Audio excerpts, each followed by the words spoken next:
আসসালামু আলাইকুম রহমতুল্লাহ বারাকাতুহু। সম্মানিত দর্শক, আমি নুরুদ্দিন, বাংলাদেশের আগ্রাবাদ থেকে, চট্টগ্রামের আগ্রাবাদ থেকে আমি এই কথাটা বলতেছি। দর্শক, আমার মূল থিংস একটা জিনিস আমার কাছে খুব খটকা লাগতেছে। হজরত ইমাম মাহাদি আসার জন্য সবাই উদ্গ্রীব হয়ে আছে, কখন আসবে। কেউ বলছে 2028 সালে, কেউ বলতেছে যে কি মানে আল্লাহ ভালো জানে, শর্ট টাইম চলে আসবে। কেউ বলছে 2030 সালে, কেউ বলছে 2035 সালে। তো আল্লাহ ভালো জানে। আমার একটা মন্তব্য, আপনাদের কাছে যদি ভালো লাগে আপনারা এটা ভেবে দেখবেন।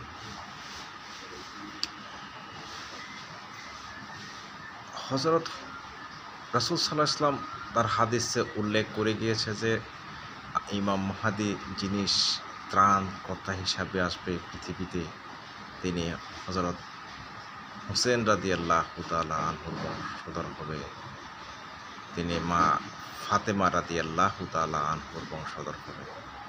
তো এখানে একটা কথা উল্লেখ করতে হচ্ছে যে হজরত হুসাইন রাদিয়াল্লাহু তাআলা আনহু বিয়ে করেছে পারস্য সাম্রাজ্যের রাজকন্যাকে।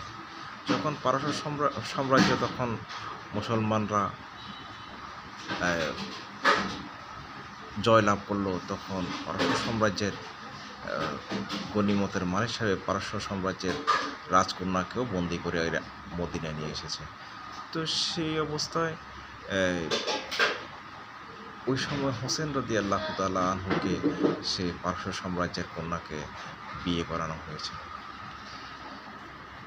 তো এগুলোর মূল কথা হচ্ছে যে ইরানে ইসলামী বিপ্লবের পরে তারা একটা প্রথা চালু করেছে, ইমাম শব্দটা তারা তাদের ওখানে উল্লেখ করেছে। ইরান রুহুল্লাহ খোমেনি, ইমাম আয়াতুল্লাহ খোমেনি এবং ইরানের অনেক লোক এটা বিশ্বাস করে যে ইমাম মাহাদি যখন পৃথিবীতে আসবে তখন জামকারান মসজিদে ওখানেই তার কেন্দ্রস্থল, রাজনৈতিক কেন্দ্রস্থল হবে। ওখান থেকেই উনি বিশ্ব শাসন করবে। তো এই জামকারান মসজিদটা কোথায়? ইরানের কুমা শহর অবস্থিত।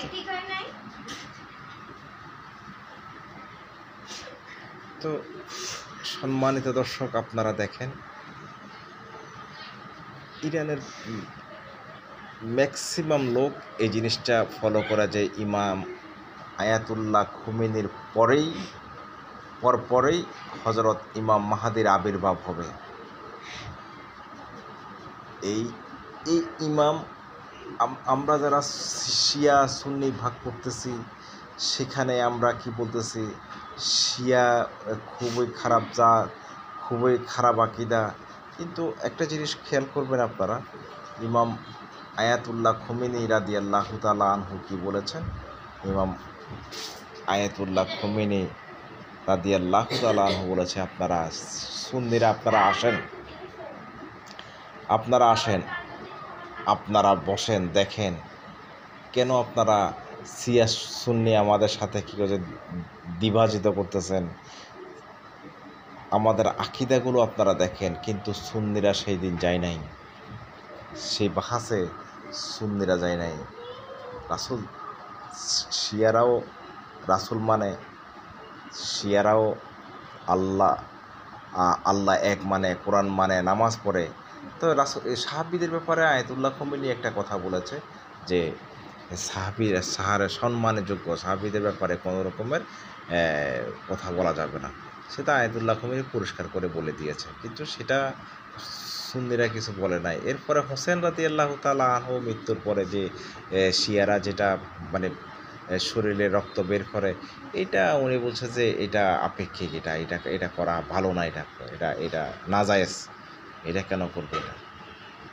তো তাদের মনের আকীদা হচ্ছে যে তারা হযরত হুসাইন রাদিয়াল্লাহু তাআলা আনহু, যেহেতু তাদের জামাই, তাকে হত্যা করেছে ইয়াজিদ বাহিনী, মুয়াবিয়ার ছেলে, সেটাই তাদের এখন ওই আকীদা ধারণ করে, হোসাইন যেভাবে পৃথিবী শাসন করার জন্য বা পৃথিবীকে যেভাবে আল্লাহর দিন প্রতিষ্ঠা করার জন্য হযরত হোসাইন রাদিয়াল্লাহু তাআলা এসেছিলেন, সে হোসাইন রাদিয়াল্লাহু তাআলা আনহুর মতো করেই ইরান চাচ্ছে যে সারা পৃথিবী পরিচালিত করার জন্য।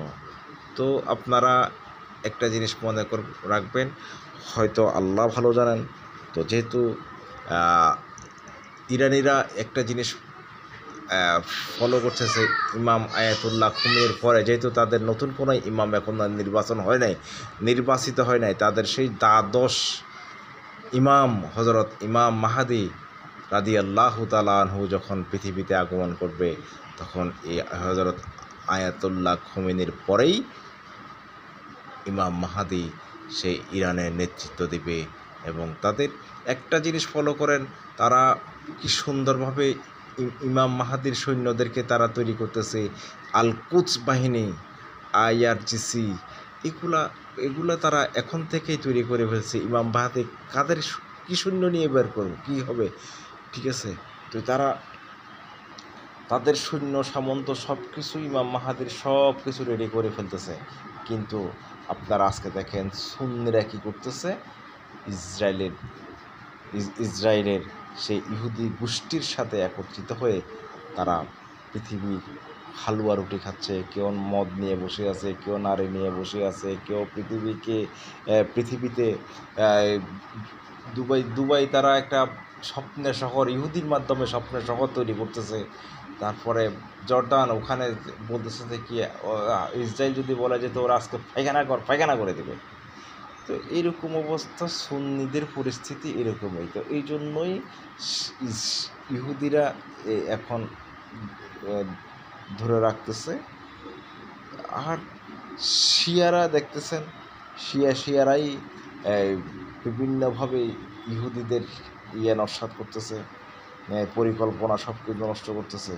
তো আল্লাহ ভালো জানে, ইমাম মাহাদির যখন আত্মপ্রকাশ হবে সেটা সম্ভবত হয়তোবা, যেটা তারা ইরানিরা মনে করতেছে, তাদের দ্বাদশ ইমাম হযরত ইমাম মাহদী আলাইহিস সালাতু ওয়াস সালাম যখন পৃথিবীতে আগমন করবেন, তখন আয়াতুল্লাহ খুমেনির পরেই ইমাম মাহদী ইরানের হাত ধরবে। ধন্যবাদ, ভালো থাকবেন। আসসালামু আলাইকুম।